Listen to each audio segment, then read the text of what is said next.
Hi friends, இன்றைக்கி நம்ம பார்க்க போகிறது எல்லாருக்கும் ரொம்பவே ஃபேவரேட்டாக இருக்கக்கூடிய கேரட் கீரை எப்படி வீட்டில் ஈஸியாக செய்யலாங்கிறத பார்க்குறதுக்கு முன்னாடி என்னுடைய பேஜை சப்ஸ்கிரைப் பண்ணி வச்சுக்கோங்க.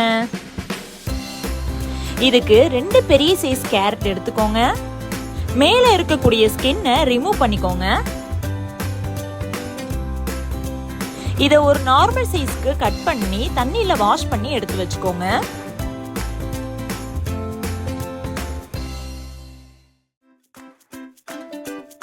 நம்ம கட் பண்ணி வச்சிருந்த கேரட்டை குக்கர்ல சேர்த்துக்கோங்க. இதுல போதுமான அளவு, அதாவது கேரட் வேகக்கூடிய அளவுக்கு தண்ணி சேர்த்துக்கோங்க. இதுல 4ல இருந்து 5 முந்திரி பருப்பு சேர்த்துக்கோங்க. இதுதான் உங்களுக்கு நல்ல ஃப்ளேவர் கொடுக்கும். இப்ப குக்கரை மூடி வச்சுட்டு மீடியம் ஃப்ளேம்ல 4ல இருந்து 5 விசில் வச்சு எடுத்துக்கோங்க. அது நல்லா குக் ஆயிடும்.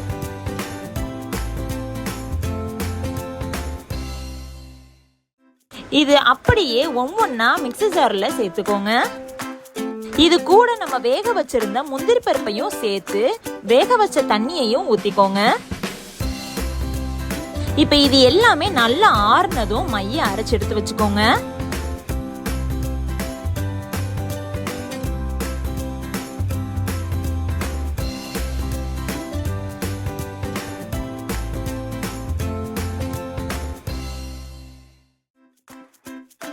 இந்த மாதிரி பேஸ்டை ரெடி பண்ணிட்டு ஒரு பேன்ல சேர்த்துக்கோங்க.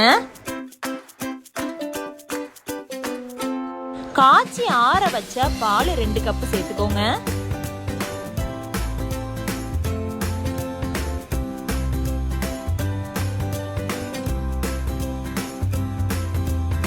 இது எல்லாத்தையுமே நல்லா கலந்து விட்டுட்டு இப்ப அடுப்புல சேர்த்துக்கோங்க.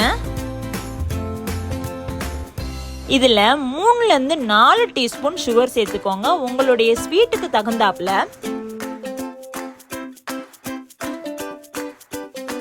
இப்ப இது எல்லாத்தையுமே மீடியம் ஃப்ளேம்ல வச்சு கலந்து விட்டுக்கோங்க.